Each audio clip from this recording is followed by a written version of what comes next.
Hey there, Falcon fans. This is Stickster, and I'm going to talk to you a bit about microtuning in Falcon today. Most of you are familiar with the default tuning that we use in Western music, which is called 12-tone equal temperament. You'll sometimes see this written as 12-tet or 12-TET, and it means that the space between an octave is divided into 12 equal steps.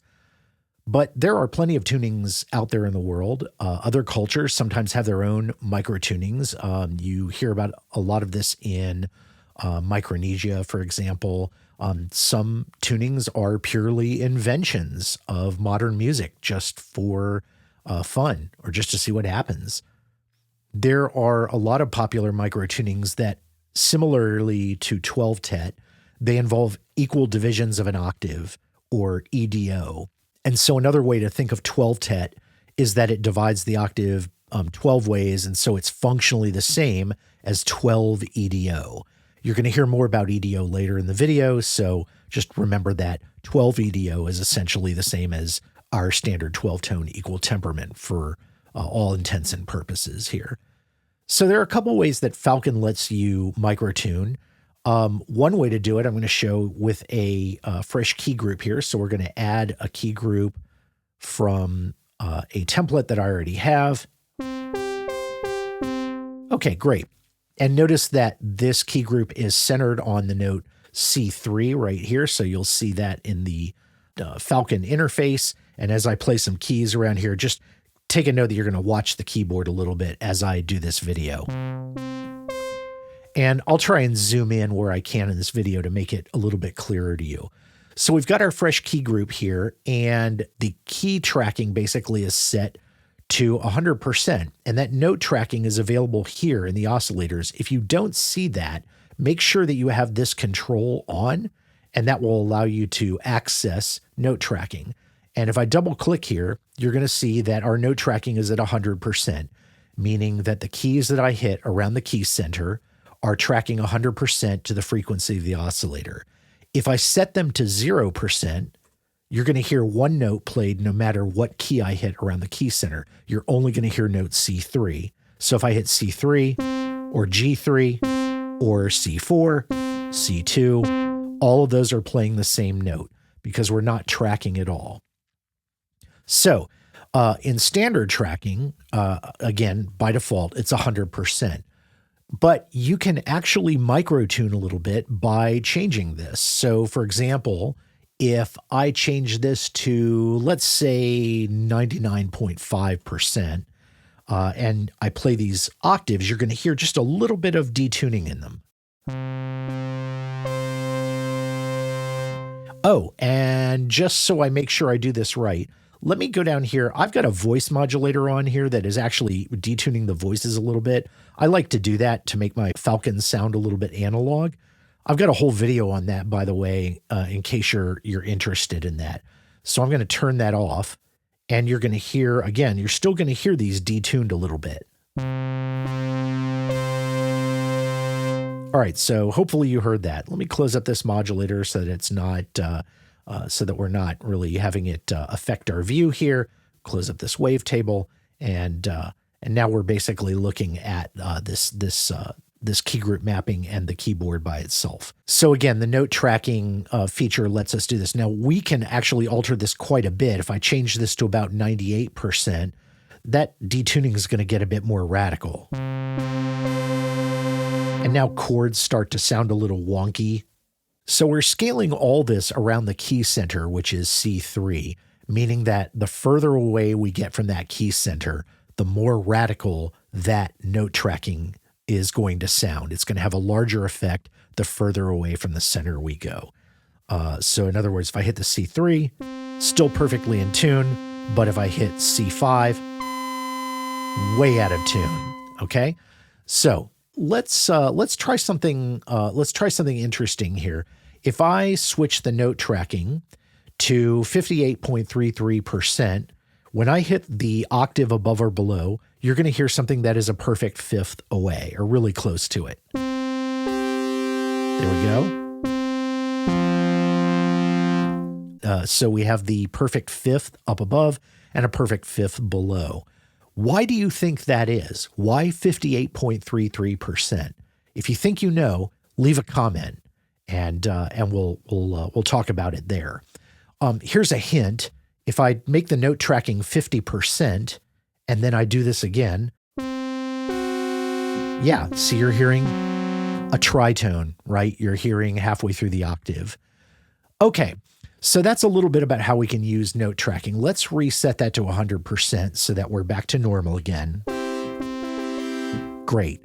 Now, in order to do the next step, we're going to add an event processor up in the program level, and that is the Microtuner, and we're just going to add the default. Okay, Microtuner is a great piece of kit in Falcon, and it lets you set discrete values for literally every note in the MIDI scale.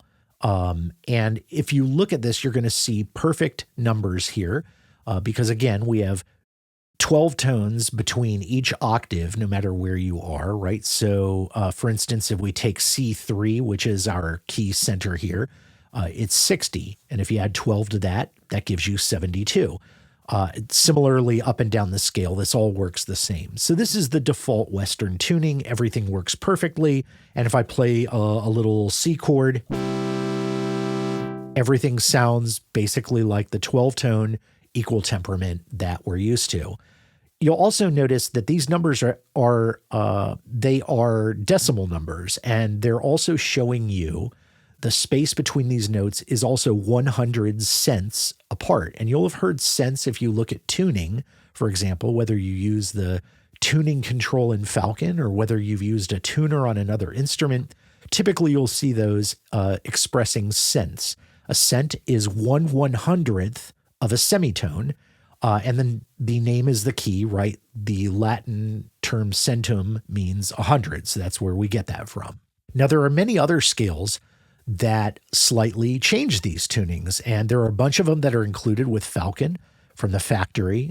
So for instance, we could choose flamenca, and you can see that these numbers have slightly changed. And so now our C chord sounds just a little bit different than it did before. We're combining a C3, we're combining E3, and we're combining G3. And notice how those are not quite on the mark of the 12 tones.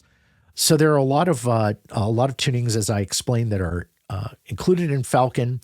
I have a couple that I've made here. I'm going to show you some interesting tunings here. The popular ones include tunings that you see here, like 31 or 44. I'm going to show 53 EDO right now. And if you look at this, you're going to see there's our C3, which is set to 60. But notice how C4 is only 2.72 semitones away. And so what does that sound like? Well, if I start at C3, listen to what happens if I play up the keyboard by one key at a time. In other words, I'm just skipping up as if I was playing a C, C sharp, D, D sharp, etc. But listen to how this sounds.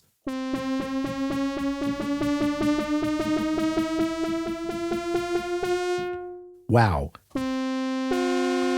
That didn't even get up to a perfect fifth, and yet I played 2 whole octaves on the keyboard.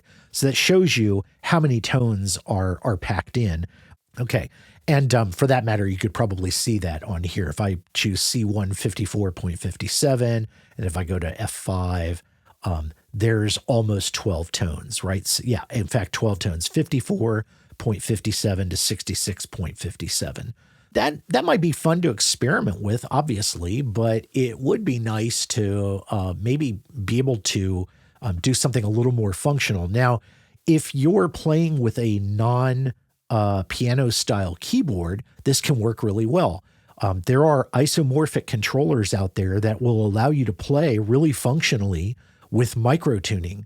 A really good example, and this is if you're, maybe you're up for a radical challenge or you just dig cool gear, and especially if you have a really thick wallet, you could check out something like the Lumitone keyboard.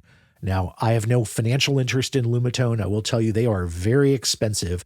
At the time I'm making this video, they're over $4,200. They're made by hand, but they allow you to really dive deeply into microtunings. So if you're not on a budget, maybe that is something that you dig and might want to try. But since we're on a 12-tone keyboard here in my studio, and probably many of you are too, if we could reduce this to the closest steps to 12-tet or 12 EDO, you could get a really cool mapping. And so I've done some of that here by selecting those tones. And what you're going to see is I am in fact centering this still on C3. And so what you're going to see is that each of these steps, again, is 12 semitones apart or 12 equal divisions.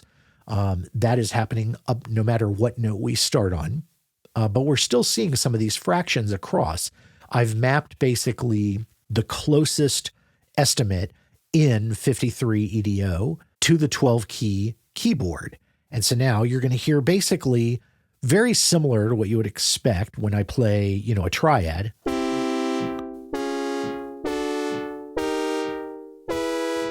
But it's just a little bit strange, just a little bit different than you would expect. All the notes of the scale are still 100 cents apart, but because the mapping has to choose scale tones from this 53 equal divisions of an octave, you're going to get notes that are just slightly off 1.00 or 100 cents apart. So it's going to sound subtly different depending on what you're playing. It also will sound subtly different depending on the tuning center.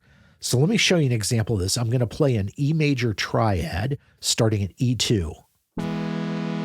All right, that's obviously sounds a little weird to our ears. But that's what an E major triad sounds like when C is our scale center. So what I'm going to do right now is I'm going to shift the scale center a little bit. So I'm going to shift this downward. And basically I've gone down 4 semitones. And so now I'm going to adjust my fingering. I'm going to adjust my fingering as I play this. That actually sounds a little better. So as you can see, the scale that you use and the key center that you use are somewhat interdependent when you map this way. I'll be providing these presets for your Falcon Microtuner through my Patreon, and I will post the link here in the video, and you'll also be able to find it in the description below.